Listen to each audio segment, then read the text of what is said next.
Buenas noches, mucho gusto. Mi nombre es Jesús Mora. Transmito de la carrera de Ingeniería en Sistemas en la Bicentenaria de Aragua. Hoy vamos a ver presente la tercera actividad de procedimientos y funciones de formularios múltiples. En eso vamos a ver reflejado lo que es una implementación de los procedimientos y funciones de programación, ya que tenemos que tomar en cuenta que tiene diferentes tipos de métodos, ya que hoy en día lo fundamental es resolver un problema que es dividirlo en problemas más pequeños, en pequeños fragmentos más que todo, llamados sus problemas, que están en problemas que pueden ser a dividirse repetidamente en problemas más pequeños, hasta que los problemas que sean de una fácil solución, ya sea que se divide o lo vencerás.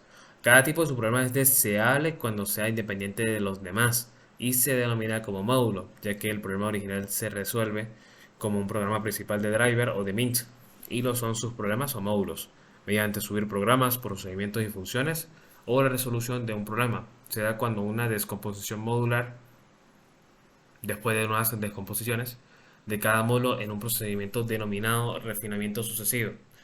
Los subproblemas o módulos se diseñan con subprogramas, ya que a su vez se clasifican en procedimientos y funciones. Los procedimientos y funciones son unidades de programas diseñados para ejecutar una tarea en específico. Por ejemplo, si hablamos de procedimientos, por ejemplo, predefinir como leer y escribir, están diseñados especialmente para realizar tareas o módulos que se denominan popularización, que son los procedimientos y funciones que asisten a la programación modular.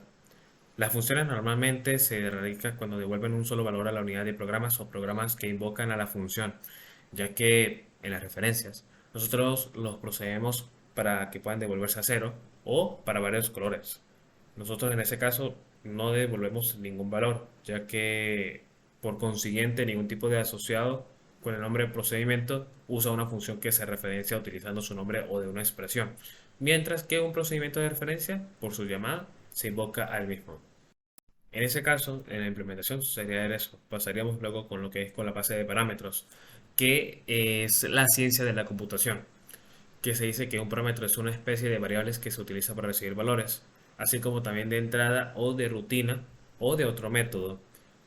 Dicho estos valores, nosotros enviamos desde una rutina lo que se define como argumentos, o sea, la subrutina usa los valores asignados a sus parámetros para alterar su comportamiento. En tiempo de ejecución, la mayor parte de todos los lenguajes de programación pueden definirse como subrutinas, que se aceptan desde cero o desde más argumentos. Existen cinco formas de pasar un argumento.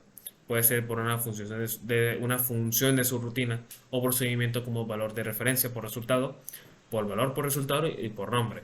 Por paso por valor, el paso de parámetros por valor consiste en copiar contenido de las variables que queremos pasar en otro dentro del ámbito social de la subrutina. Claro.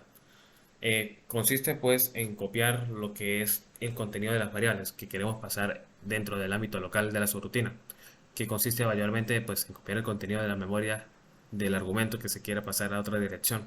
Este, de memoria, claro, correspondientemente al argumento dentro del ámbito de dicha subrutina.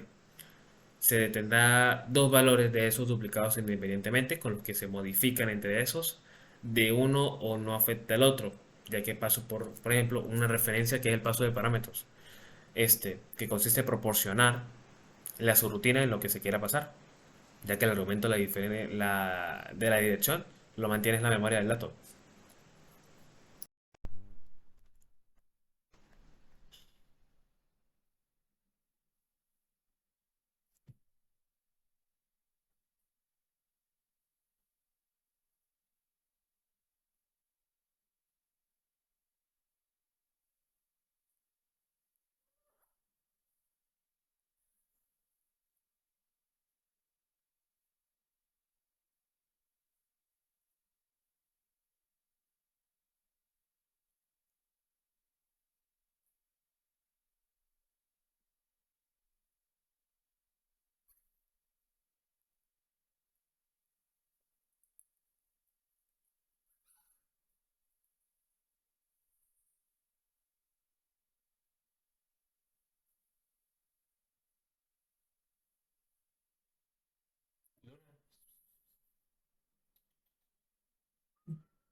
Después de eso pasaremos a lo que es el almacenamiento de procedimientos de archivos de formularios.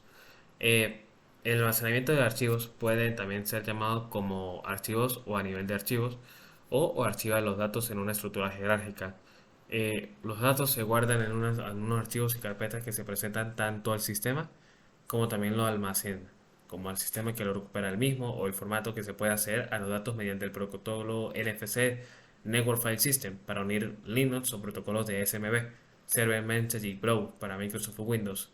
DNFC desarrollados originalmente por Sun Microsystem, permite a un cliente manejar un servidor como si fuese un equipo cliente, ya que toda parte del sistema de archivos básicamente se puede montar en un servidor, donde es accesible para los clientes con privilegios asignados a un archivo de SMB que utiliza paquete de datos o más que todo para un cliente o un servidor que responde a la solicitud, ya que estamos hablando que la mayoría de los sistemas de almacenamiento conectados a una red de NAS admiten NFS y SMB, lo que se conocía formalmente como Common System File System.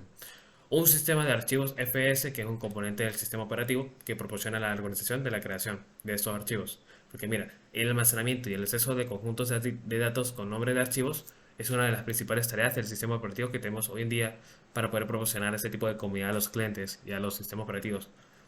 ¿Por qué? Al usuario, cuando trabaja con datos de almacenamiento en discos, para hacer esto, este sistema operativo tiene que reemplazar la estructura física de los datos almacenados, ya que como modo lógico es más fácil usarlo, ya que se implementa en forma de un árbol de directorios que se muestran utilidades como Norton Commander, File Manager o Windows Explorer.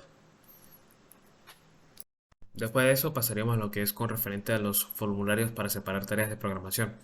Este consiste en los símbolos mayores o menores que aparecen habitualmente en un texto de fuente de páginas web, como el lenguaje HTML, que se basa en la síntesis de SGML, como cualquier cosa que nosotros hagamos en HTML, que está encerrada entre etiquetas de manera etiqueta o de parámetros. O hay ocasiones que no es necesario cerrar la etiqueta. O sea, mirando el código se puede ver varios casos así. Que explicar más adelante lo que primero debemos indicar en el texto que estamos componiendo en un documento HTML cuyo inicio y final será respectivamente HTML.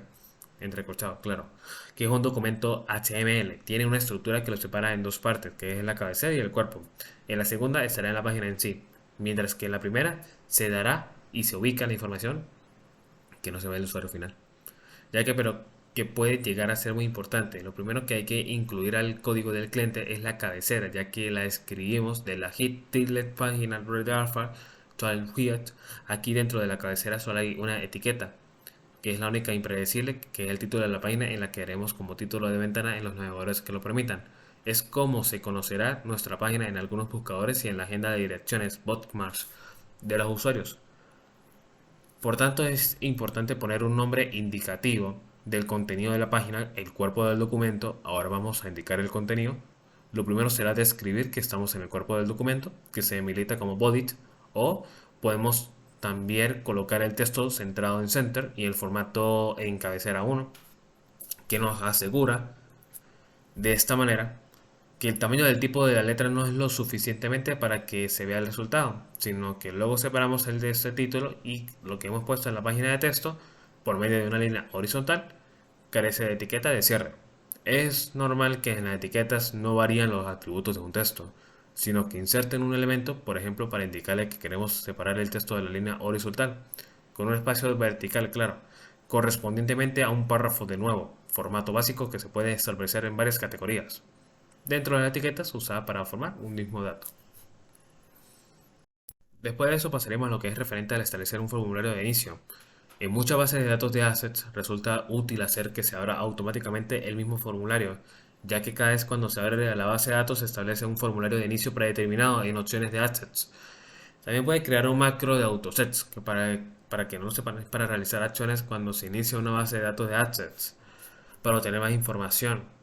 Para este procedimiento se supone que la base de datos ya está abierta, ya que el formulario de ese desea mostrar lo que ya se ha creado, ya que cuando uno hace clic normalmente en la pestaña de archivo, después del bajo ayuda, hace clic en opciones para luego hacer clic en la base de datos activa.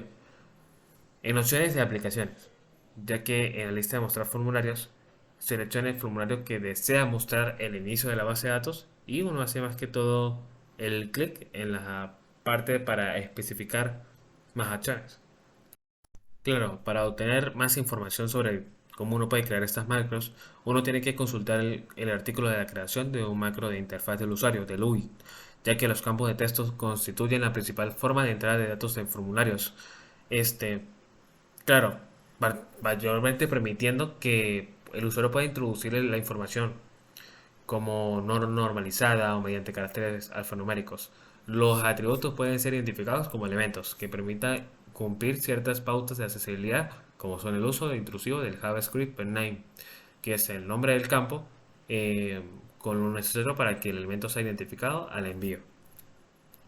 Por eso también tomamos en cuenta también lo importante, en conclusión, lo que es establecer un formulario de inicio, como es la base de la programación para sistemas operativos, así como los formularios para separar las tareas del programa.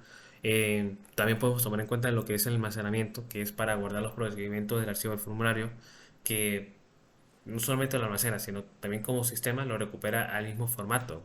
Algo increíble.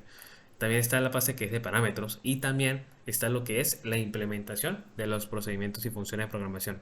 Cada uno de esos componentes es importante del tema que estamos hablando, porque es algo que en programación es lo básico para aprender. Espero que les haya gustado, que hayan disfrutado del video. Si tienen alguna duda lo pueden revisar en la lista de comentarios y nos vemos en la próxima. Chao.